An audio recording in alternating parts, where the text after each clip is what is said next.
In this video, you're going to see the future. Breaking news. We've got a livestock there. Hello there, you Awakening Wonders. Thanks for joining me today for Stay Free with Russell Brand. You might be watching this on YouTube. Lord alone helps you, because thanks to Mark Zuckerberg's revelations about the true depths of intervention at Meta Facebook, we know that Alphabet, Google, YouTube haven't joined the party yet. Let me know in the comments and chat if you're aware of that. Alphabet, Google, they'll still be meddling and intervening and interfering and assuring that the only information you get is information that is not detrimental to the interests of the powerful. We'll also be on X. If you're watching us on X, let me know where your X posts now, and actually let your followers know that we're on X for the next 20 minutes or so. You know, while we're on YouTube, I'm always thinking, well, what am I going to say that's going to get censored on YouTube? You know, like some of the stories we're discussing today. Let me just give you a few examples, right? There's a story in UK politics where a British member of Parliament has been arrested in a sting operation after he himself criticised and condemned Elon Musk. And this dude's like, well, I mean, it seems, I don't know if he's been on court yet, but he's been, you know, he's been accused of being a paedophile. So that's not a good look. Now, me saying paedophile on YouTube could be censored. It's like it's it's illegal to say paedophile, but it's not illegal to be one. I mean, what crazy world are we living in? Ultimately, we're going to want you to join us on Rumble. That's where we stream. Now, the challenge is if you're streaming on X and you're trying to direct people towards Rumble, that can be a bit of a problem because everyone wants you to remain on their platform. Our primary relationship and partnership is with Rumble, so ultimately, we want you guys there. You can become a member of Rumble Premium, and if you do that, you get an ad-free experience over at Rumble. You also get additional content from me and a whole host of other Rumble content creators. If you're watching me on Locals, of course, we will continue to provide content there on Locals, but we're generally speaking moving our business to Rumble Premium. So subscribe to that. That's the way that helps me most. Now, let's get into some of the stories. If you're watching on X, you'll likely already have seen this clip. It's of Pep Guardiola, Manchester City manager, chastising autograph hunters. And any of you that are famous, are you famous? Let me know if you're famous. Any of you that are famous, you'll have had that moment where autograph hunters ask you for an autograph, and sometimes you know that they want an autograph because it's like, hey, mister, I loved you in Despicable Me. Other times it's like, just sign this thing that I'm going to sell on the internet for $5. Like Pep Guardiola exposes that. Later in the show, we're going to be talking about Zuckerberg, we're going to be talking about Rogan, we're going to be talking about Elon, we're going to be talking, of course, about the California conflagrations. But now let's start off with a little light stuff. Pep Guardiola giving some home truths to autograph hunters. Don't come again. I want to tell you again. I know your faces. Yeah. Go to the school and prepare yourself, guys. You are age. You are young. You are old. Yes. You are young, guys. You don't be here. Where's your... I like that David Brent moment. Look, you are young. You have so much life ahead of you. You have so much life ahead of you. You're quite old. Why are you still looking for the autograph? What is wrong with you? Amazing. What I like about it is that Pep Guardiola is such an intrinsic leader that in all of his encounters, he's like leading people, whether it's on the pitch or in the dressing room or if you're an autograph hunter. Guardiola can't stop leading, even though Manchester City at the moment are, by their own high standards, struggling somewhat extraordinary. Your time. Okay. You want to live your life doing this? Or honestly? No. You want to... Too intense. You want to live your life? Is that enough? You want to live your life? You are wasting your life. Look for your life. But couldn't that claim be made of any of us at any time? If you are right now sort of like scrolling along a phone, just catching a glimpse of me, like you go and do something else. For heaven's sake, recognize this. Whatever's going on in the world, wherever you stand politically or spiritually, you could be an atheist materialist like Sam Harris. You could be a Christian like me. You could be a Buddhist. You could be interested in New Age stuff. You could be a David Icke, Alex Jones person. You could be a top G Andrew Tate. I have a ferocious view of masculinity. You could be a Tommy Robinson. I see things through the lens of nationalism. You could be a Bobby Kennedy fan. I see see things through the Maha evolution of liberalism to a new point. You could be like a Trump person, individualism, MAGA perspective on reality. But you know, whichever perspective you have, something really unusual is happening in the world right now, isn't it? We are on the precipice of something extraordinary, as if some ulterior energy is telling us in real time, you better start paying attention, because my country, the UK, entirely beset with extraordinary scandals, grooming gangs, pedophilia, paedophile MPs, California, a country that kind of has fashioned a continent, a state that has fashioned itself in such a particular manner, more interested, it seems, in protecting itself from the fire of Donald Trump, than from the fire of, well, actual fires, is ablaze right now. And that's a terrifying and awful thing. And my thoughts, prayers and sympathies are with those that are genuinely affected by that, the people whose homes have been burned down, or, you know, Lord forbid, lives lost. But isn't it an extraordinary moment to see things that have for so long appeared figurative happening in real time? Just a bit more. I've not even finished with Pep Guardiola. No. You want the rest of your life doing this? No. I used to be a chef before I did this. Let's continue to do it. Prepare better. Well, I got bored of it. Prepare better. Fucking hell, man. They've just come for like a signature. Could I have an autograph, please? Autograph? I'll give you some life lessons right now. Prepare better. I used to be a chef. Prepare better. Have you not seen Ratatouille? About a rat, he make it as a chef. You not see how hard that little guy work? He have to maneuver the scalp of Luigi. Is it Luigi? To maneuver him around the kitchen. Why you not pay attention? Why you not pay attention? If you're watching us on YouTube, know that your days are numbered there, for it's still part of the citadel of sin, controlled and censored information. If you're watching us next, we're carrying on. We're going to be here for like another 20 minutes, 30 minutes. We're just seeing how it's going to do. I want to see if we get good numbers over there on X. Remember, we are primarily organised towards Rumble, so ultimately we'll want you to find us there. Let me have a look. What's next up? John Fetterman. Now, in this brave new pre-inauguration world where relationships are shifting, one of the leading lights of the Democratic Party is John Fetterman.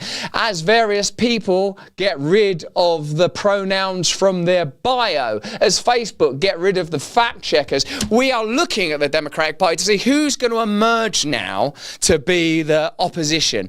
Is that party going to disappear and dissipate into obsolescence, or will new figures emerge that represent the positive aspects of the Democratic Party, which used to be understood to be positive aspects of social justice but undergirded by legitimate principles, the rights of workers, and a willingness to stand up against powerful corporate and commercial structures? All of that's gotten lost somehow in some mad hokey-cokey, wokey-cokey, mad worship of bureaucracy and materialism. Let's see if John Fetterman is the future of the Democratic Party. Certainly he's on his way to either the White House or Mar-a-Lago. He's going to Mar-a-Lago. He's going to the Winter White House down there in West Palm Beach. It's going to be pretty extraordinary, I would say. Hey, Senator. Yeah. Can we ask you what you hope to get out of your visit to Mar-a-Lago to talk to Donald Trump? Well, what are we talking about here? Is there some news? There's some news. We hear that you're going to be heading down to Mar-a-Lago. Yeah, I've heard that. Yes, I've heard that, yeah. What will you be discussing with the president? Well, yeah, I demand that I need to be made Pope of Greenland. Yeah, he's got a future. He's not taking life seriously, is he? Pope of Greenland. Good reference, because Greenland is, of course, part of the current news cycle, as it may yet be colonised or may yet be utilised, and also Pope of it. Pope of Greenland. That's a good title. Also, there's some extraordinary people getting extraordinary jobs right now at the moment. I mean, in a good way. Do you have the resume to be Pope? I'm having a conversation like he's the president, is going to be. So, you know, I am not the senator for just Democrats in Pennsylvania. I'm everyone's senator in Pennsylvania. And so it'd be a good idea to have a relationship with the president if you are a senator. Pennsylvania. And so it's just having a conversation with the president. Pretty reasonable.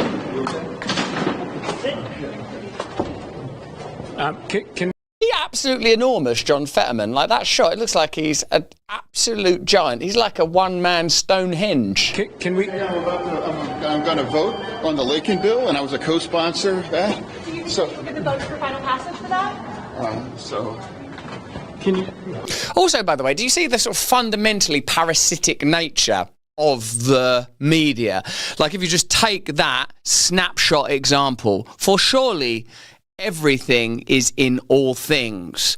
You can see the molecular DNA of reality moment to moment if you are attuned to it. And in that little moment, you can see sort of like the parasitic probus of the microphone, sort of like latching vampirically onto John Fetterman. Excuse me, could you give us a tidbits? Have you got any tidbits? Them mosquito bloodsuckers. I used to think as they aggregated around my home amidst the stir of a conflagration that they started, amidst the flames and fires of their own incendiary gossip and rumour and construction and conjecture, while the aggregated paparazzi, a word that sounds like a swarm of insects, doesn't it, as they aggregate around my home, I used to think, well, what if I just walk out there in front of all these people that are making the most vile allegations and accusations, if I just walk out there with my baby son and sort of say to them, what is it? What do you want? What are you interested in? Who are you? You can see what they are. By their fruits shall you know them. By what they do, you can see what they are.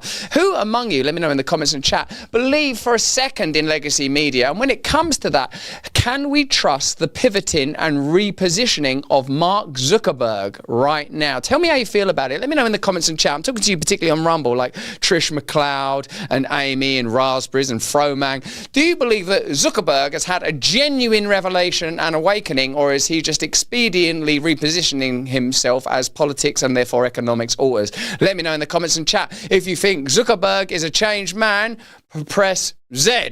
If you think that Zuckerberg is doing this for economic reasons, put M for, you know, mammon or money or whatever. Weaselberg, says Huckfeed. But the oligarch that we are interested while we are currently streaming on X is the auteur, imperator and sovereign of the kingdom of X, Elon Musk, who at the moment is spilling and bleeding into news narratives across the world, which I suppose is inevitable if you sit at the center of a web and hub of information like X.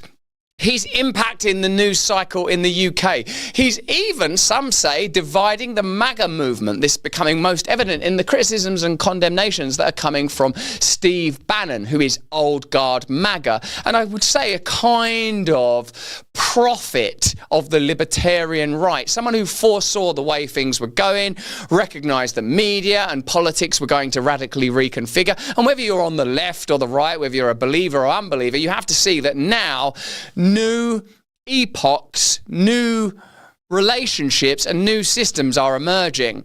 People that come from the, let's call it the Hollywood left or the neoliberal left or the cultural left, always assumed after the civil rights movements of the 60s that any revolutionary moment would necessarily be augured and come out of the cultural left, the civil rights movement. That's what it seemed, that's what seemed to be the point of origin of any revolutionary movement. Now it's becoming increasingly clear and plain that the right is a much more radical influence on central institutions than the left. What will Elon Musk's influence be when it comes to cultural uprisings in the UK that are around pedophilia and grooming gangs? We'll be covering that in some detail a little later. What's going to happen in this continually fracturing movement around the MAGA right? And what would happen if, as is being reported, Elon Musk acquired TikTok? Musk has become globally powerful and influential just with the weapon of X in his right hand. If he had the shield of TikTok on his left arm, Lord alone knows what his power would be. Here is that story as reported in the Telegraph in the United Kingdom. Thank you. Chinese officials have discussed selling the US operations of TikTok to Elon Elon Musk as the video sharing app faces being banned in America as soon as Sunday. Now remember, when the Biden administration were talking about banning TikTok, what was clear is they wanted to shut down a social media platform that they couldn't regulate and infiltrate in the same way that they regulated Twitter.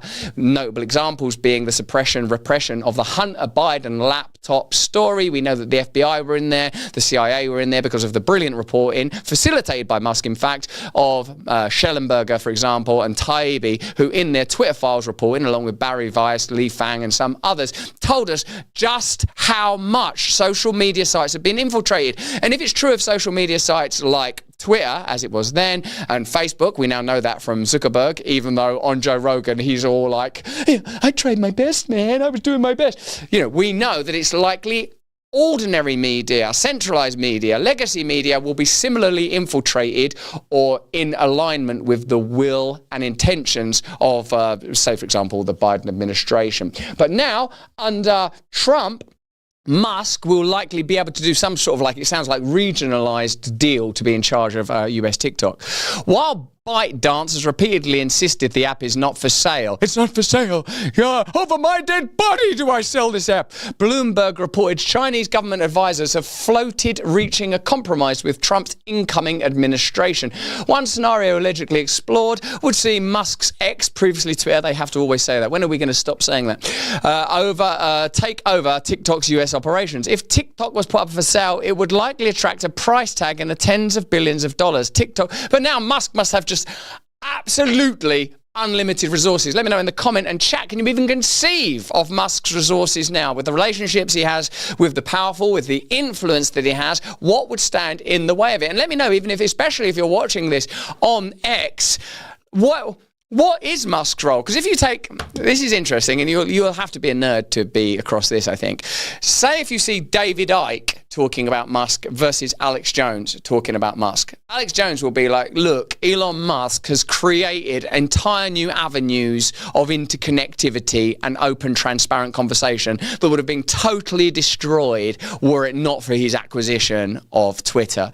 Whereas someone like Icke, who's in a sense a sort of a peer of Alex Jones, like two guys that have been around for ages, they're like pre-internet. They're people that were 20, 30 years ago going, there's paedophile rings everywhere. There are UFOs. There are interdimensional beings. Bohemian Grove. That was Alex Jones and David Icke. And both of them, to various degrees, are sort of all the time sort of going, I've been telling you this for ages. I've been telling you this for ages. I liked that band before you'd even heard of them. I've liked that band for ages, right? And what's fascinating is now, with the subject of Musk, and I suppose there are probably other issues, Icke is like all...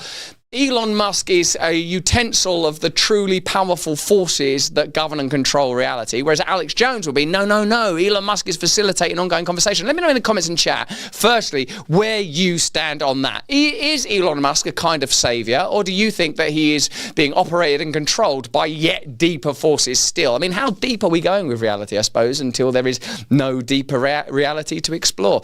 Let me know. Let's carry on with this TikTok story, though. TikTok has always insisted it does not pose a national security risk. Stupid, isn't it, to think of TikTok insisting that in a 30-second dance video. I don't pose a national security risk. And doctors and nurses doing it. I thought there's a pandemic going on. Why are you guys dancing the whole time? Why doesn't anything make sense anymore? Any deal for TikTok would require the approval of the Chinese government. Dun, dun, dun, approved. Further complicating a potential sale, TikTok has said any separation would be extraordinarily difficult. Let me know what you think this narrative is telling you from the British legacy media institution, The Telegraph. Are they telling you that it's likely? Are they telling you that it would be beneficial? Are they telling you that it would be undesirable? Mr. Musk has enjoyed cordial relationships with the Chinese government. Amazing. Like, how powerful is Elon Musk that he can have cordial relationships with a whole government, despite trade tensions between the White House and Beijing, calling himself a big fan of China. Funny, isn't it? Like, China. I go to all of China's concerts. I love China. It's brilliant, so complex, like, you know, thousands of years of history, even whilst conceptualized as China. Like, is it a billion people, over a billion people? I love it. Like, no one can have an opinion on China because China is too fuse, mobile and unknowable, probably like every single aspect of reality. His car company Tesla maintains its largest car factory in the country. Oh, that's going to be significant. And its vehicles are popular in the country despite local competition. It's funny. It's covered a lot of levels, that there's local Teslas and stuff like that. Okay, so if Musk were to acquire even the US branch of TikTok, how powerful would he become then? Extraordinary thing to consider. Remember, I've asked you guys already, do you think Musk is legit, a la Alex Jones, or do you think that he is similarly a tool of dark occultist powers, as Ike would think? I reckon that... you know, I think it's difficult, isn't it? Isn't there a plasticity to all things? By plasticity, I don't mean literally plastic. I mean a mobility and an ephemeral shifting quality. Like you, literally you watching this.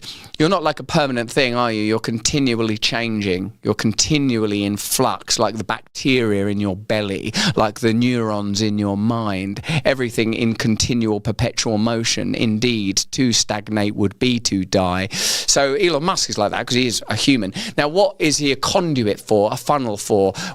Of which circuit board does he belong? What is he conveying? Difficult to say, probably different things on different days, but the greater the power of an individual, the more likely we are to sort of at least care or even attempt to observe whether we can fit them into a neat, nice, bifurcated category like good or bad, rather than a continually shifting thing. A continually shifting thing. Now, the part of the reason we're talking about this, the TikTok acquisition, obviously because it's so fascinating, but the reason we're talking about whether or not there is one permanent Elon Musk, because he is quite mercurial and trickstery, isn't he? He's quite a trickstery sort of dude, like the way he just sort of mucks around and just posts crazy stuff, is because Bannon has condemned him as racist and evil. Let's have a look at that. This is from a British newspaper called The Guardian. In an escalation of discontent among the highest profile far-right followers, look at that, see, straight away you know you're in The Guardian, of the highest profile far-right followers. Look at that, The Guardian. It's not letting you have it's not giving you a second to have a thought for yourself. Not a second. Like just wants you, like, high profile, far right. This is exactly how to think of Donald Trump. Former advisor Steve Bannon has called Trump's newest favorite. Oh, like, again, it's sort of suggesting that Trump is capricious, that it's temporary, that there's no validity to anything. Elon Musk, racist and a truly evil guy, pledging to take this guy down and kick him out of the MAGA movement. In an interview, that's the actual bit of information there. In an interview with the Corriere della Sera newspaper in Italy, excerpts of which were published this week by Breitbart, Bannon criticised Musk's embrace of some forms of immigration and vowed to ensure that Musk does not have top-level access to the White House. He's a truly evil guy. A very bad guy. Now, we know Bannon, don't we? Because he's been on here before. He's like devout Catholic. Bannon said, before, because he put money in it, I was prepared to tolerate it. I'm not prepared to tolerate it anymore, he added. I will have Elon Musk run out of here by Inauguration Day, which falls on 20th January. Hardly any time for that to happen now. He will not have full access to the White House. He will be like any other person. Like any other person. Oh my God, he's got so many unique qualifiers. Tesla, that spaceship thing, that thing where he makes flamethrowers. Think of all of his special qualities. That's going to be tough to relegate him down to normal person status. Musk's embrace of H-1B visas, which allows companies such as Musk's own SpaceX and Tesla to hire skilled professionals and engineers from outside the US, has been taken badly by other MAGA acolytes who oppose to nearly all forms of immigration. You'd think, well, let me know in the comments and chat, because I want to know where you lot stand on immigration, actually. I'm pretty fascinated by it. Like H-1B, highly skilled, doesn't that seem like it would be necessary? Not that I'm picking a side here between Bannon and Musk, who needs to find yourself in the crossfire of such combat, but I personally feel like you do want visas. I mean, English and I'm in America on a green card, I think the kind of migration people are becoming deeply concerned about is the kind of mass migration that's not regulated, that seems designed to destabilise populations, and although it is legitimised by, it's because they're refugees from a war, they never go far enough as saying, we caused that war or that economic crisis, and they never mention the economic exploitation that often takes place in those countries benefits the very kind of elites that then advocate for migration, which destabilises working class populations, and they pay a price that people in the upper echelons of society never have to pay. So it's two separate arguments. The people that advocate for mass migration obviously don't experience its consequences in the same way that people lower down on the political and economic and social ladders experience it. So it's like, whilst it's a complex subject, really what we want, if you're going to have countries, a country, I suppose, is a concept where there's a border, a flag, an anthem, economic policy and stuff. And I would say nationalism is a good and possibly even important bulwark against globalism, which up until the recent election of MAGA was the biggest threat to our freedom as individuals, nations, and in general. Now people are starting to wonder what is the threat of, the emergent MAGA powers, but they're not even in office yet. Give them a minute.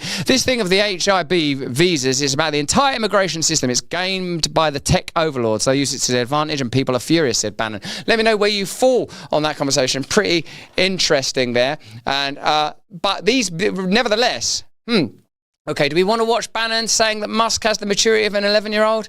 Why not? Let's see this illustrated in video form. Here's Bannon criticising Musk. Let me know what you guys think about this. He's got a glass jaw. He can't take because of the autism or where he's on the spectrum. He's clearly not. He's got the maturity of an 11-year-old. You can tell that. But it's obvious.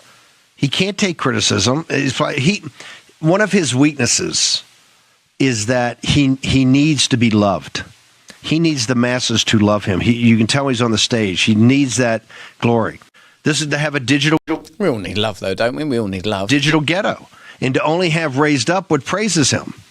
That is like the little boy's mentality. If I want to be the superhero, I want to put the cape on and kind of skip around. You see this a lot in Danbury. These, what they call chomos, what they call these sex offenders. What's going on in Danbury? Skipping around in capes? These sex offenders. They've got this, they've had a maturity level that has stopped. And they want to be, they all watch the movies that have the Cape Crusaders on there. It's an absolute indication of immaturity. That's fascinating. Okay. We're going to continue to discuss the phenomena and power of Elon Musk. His growing power if he were to acquire regional control of TikTok, if that's even a real thing.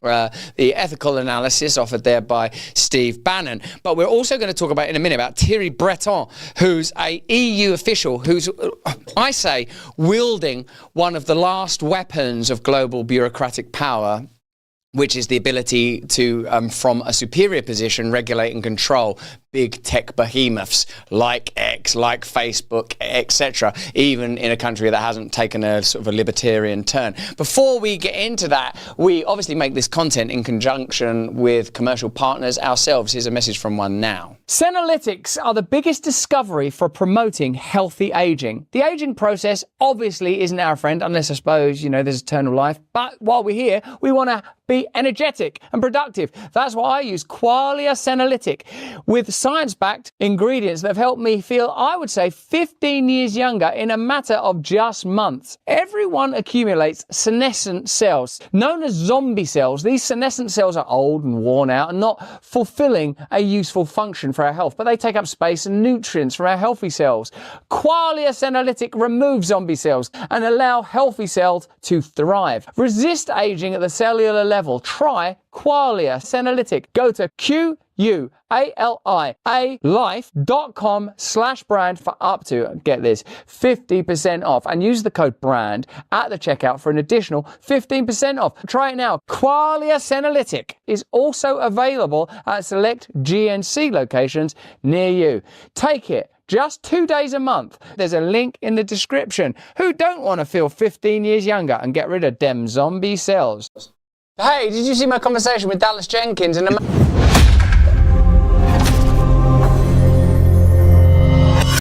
That took place a little earlier today on Rumble Premium and Locals. If you're a member of Rumble Premium, you can watch it now. You have to subscribe to Rumble Premium. There's a link in the description, well done, telling you how to do that now. And Break Bread is fantastic, and the conversation I had with Dallas is amazing. You can see it on Locals if you're a member of our Locals community, like Janice Six and Mrs. CMS. And if you're a Rumble Premium member, let me know in the chat. You get like an ad-free experience of Rumble there. Now, Thierry Breton, the name is boring. It's almost meant to sound boring. The EU sounds kind of boring. These are the last bastions, though, of the kind of bureaucratic power that I see as the tendrils of the Luciferian globalism that until the advent of the MAGA movement, the co-alignment of the Maha movement and the victory in the recent US elections, I assumed, we're about to assume, take maximal managerial control of the planet. That's what I thought was going to happen. I believed, let me know in the comments and chat if you agree with this, if we'd have seen a Kamala Harris victory, what we'd have seen would have been a slide towards globalism.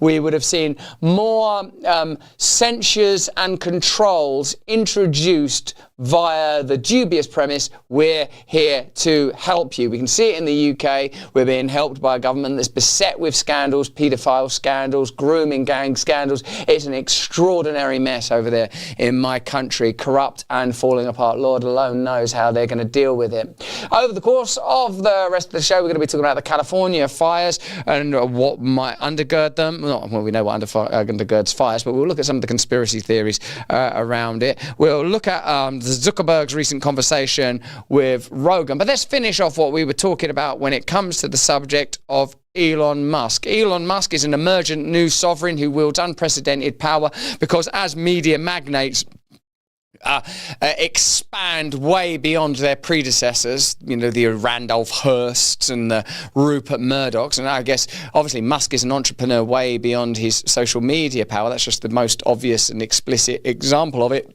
Space programs, electric vehicles, and now a literal government role. We're seeing opposition to the previous most powerful globalist force. And let's have a look at how those battles are going to play out. And do we have to pick a side? Do we even have to pick a side? Je suis certain que précisément, on va prendre toutes les mesures.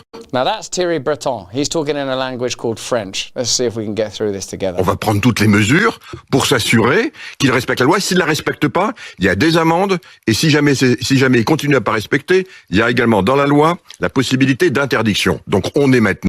What's fascinating about this is Thierry Breton is talking about the recent elections in Romania, the results of which have been denied as a result of the accusation from the EU that there's been Russian interference. Where have we heard that before? This election doesn't count, there's been Russian interference. You sure you're not just saying that because you didn't like the result of the election? I don't know, maybe Russian interference is a real thing. One thing we can tell you is real is bureaucratic interference. We've got enough examples of that. D'interdiction. Donc on est maintenant équipé, il faut faire appliquer cette loi pour protéger nos démocraties en Europe. Quand vous dites we have to protect our democracies. How's that? Well, by ignoring the results of elections. Quand vous dites interdiction, est-ce que ça veut dire qu'il faut entendre que potentiellement il faut aller jusqu'à l'interdiction The interviewer asks, does that mean we would have to go so far as to ban X?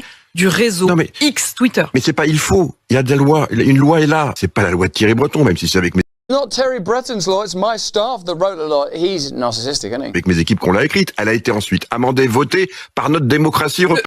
The thing is with like boring people and bureaucrats, they still have the vanity of, you know, extrovert exhibitionist show-offs, but they have to sort of somehow dress it up. I find that somehow more revolting. Votée par notre démocratie. Because all vanity is in its way just ridiculous, isn't it? Votée par notre démocratie européenne. C'est la loi des parlementaires européens. Vous comprenez bien, Thierry Breton, et on le sent.